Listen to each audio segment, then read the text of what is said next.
Hi, this is Engineer Khalid, and today I am going to give you some briefing about the post-tension slab system, which is PT slab in high-rise buildings.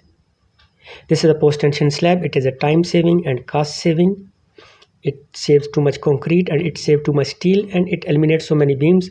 This is a section of slab which we have the tendon. This is a tendon which is look like is up and down in the slab, and it is stressed from the sides. So after when we will do the stressing, the low point is going up in the slab and high point going down. It induces the stresses inside the concrete. And this is the bending moment diagram of the slab, look like this. And when we do the stressing, the stresses will induce opposite to the bending moment, so it just equalize the bending moment with the stresses which we have induced through the post-tension system. So the material used is the post-tension stand. It is a high tensile strength, 1860 Newton per mm squared is the tensile strength. And this strands, we are cutting the strands as per the drawings, whatever the length required, how many strands required in one tendon. On the formwork, we will do the marking for the anchors. This is the marking on the anchors, and this is the side shutter. We will fix the anchor in the side shutter. To fix the anchor in the side shutter, we will do the drill hole in the side shutter, and then we will cut some area with the jigsaw machine to fix the anchors on the slab edge. So this is the ready. This is the position when we will fix the anchors in the slab. This is the assembly for the post-tension anchor. This is the anchor, and there is this pocket former which you can see here. And then we will keep fixing all the anchors with the pocket former or the slab edge all around as per the drawings. After the pocket former fixed, we will place a GI duct near to the anchor, but we will not fix into the anchor. We will place anti-reinforcement steel ring. This is the anti-bursting steel reinforcement ring. We will fix it up, and then we will insert the duct into the anchor, and then we will seal the anchor with the tape. Now this is the anchor assembly is done. Now the ducts, we will connect the duct with one duct, GI duct, to the other duct, and we will seal it with the tape.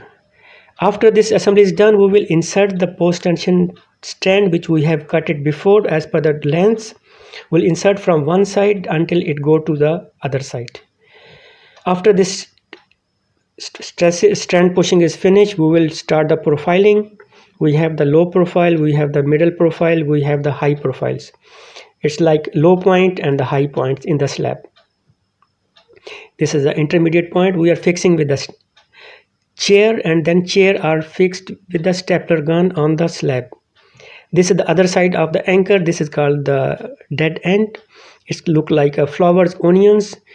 And it is staggered because it's coming inside the concrete. And when we will stress the strands from other anchor side, live end side, this will not slip. This will be catched by the concrete. And this assembly is called the pan box. And this pan box also is the anchoring assembly. There's an anchor also you can see where we don't have the provision for the anchor fixing side shutter. We will use the pan box. And this is the full assembly for the anchor. You can see here the grout pipe also fixed with the anchor, and there's a grout pipe fixed with the dead end. This grout pipe will be used for the grouting of the tendons. Now this slab is ready. You can see the X direction all tendons are fixed, and the Y direction all tendons are fixed.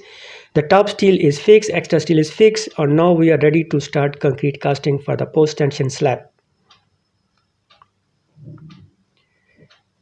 Now the concrete is going on for the post-tension slab. We will do the concrete, and this is the advantage of post-tension slab, that next day we will remove the side shutter like this. We have removed the side shutter, we have cleaned the pocket former, and we will place a stressing block.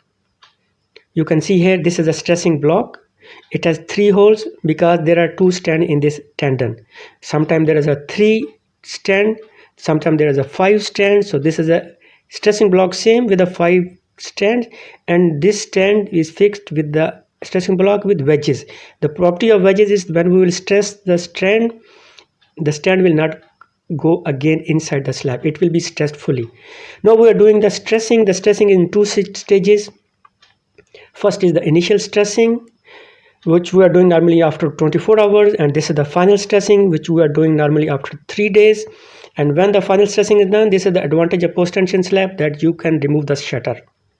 The complete shutter you can remove after we have done the final stressing, and the elongations are okay. Now this is the final stressing. The final stressing is normally 80%, 75 to 80% of the breaking load of the strands. After the final stressing finish, the elongation finish, we will cut the extra strand. Just we will keep 1-2 centimeter from the wedges. And this pocket former cavity we will fix with the mortar. This is the slab edge. Now you can see here what was the use of this pocket former. When we remove the pocket former, it gives us a pocket, and then after the finish the stressing, we have cut the strand, extra strand, and we have filled the pocket with the mortar. Now from the slab foreside you will not see anything. Just you can see on the top of slab there are some grout vent pipes which we have fixed. Now we will use this grout vent pipe for the grouting of the tendon. This is the grouting machine. Will make the grout, and this grout, what we will do, we'll push the grout from one grout pipe from one side, and the grout will come from the other side, and then this duct will be filled with the grout. Now this mixing of the grouting is going on. We have the grouting machine. You can see here we are doing put the grout from one side of the tendon into the grout vent pipe which we have fixed initially, and you can see here the grout is coming out from the other side of the tendon. When the grout has come out, it means the full tendon is filled with the grout. Now we have some quality check. We will check the temperature of the grout, and we will check the slump of the grout. We have flow cone. We'll check the slump of the grout, and at the last we will make some cubes for the grout. This is a grout cubes. We will make the grout cube, and then we will crush for 7 and 20 days just to get the compressive strength of the grout also. After grouting finish, we will cut the grout pipe, and this is the post tension slab system step by step which I told you. If you like this video, just subscribe to me and like me so that you can get the other videos which I have uploaded. Thank you very much.